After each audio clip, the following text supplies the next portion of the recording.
I want to briefly explain why Rachel Reeves's claims of a £30 billion government surplus are not a good thing, in contradiction to what she says. Firstly, a government can do two things with its finances. It can run a deficit or it can run a surplus. If the government runs a deficit, that means it is not taxing as much money back out of the economy, and it therefore means that whilst the government runs a public deficit, there is a private surplus.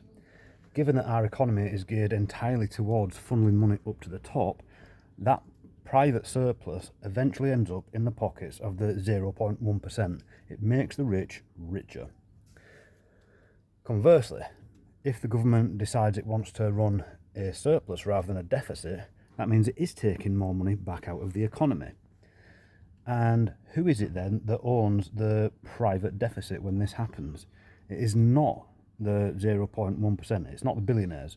So they managed to get hold of and keep the private surplus, but when it's time to have a private deficit, it is the people who cannot avoid paying taxes. It's the people who pay tax through PAYE. It's normal workers. We fund the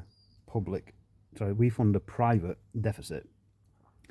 That means that the rich get richer and the poor get poorer.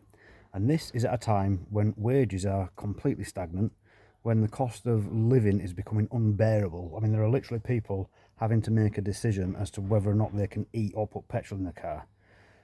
So any claims by Rachel Reeves that having a £30 billion surplus at a time like this, all that is saying is that the current Labour government are all for the billionaires and are working entirely against the working class.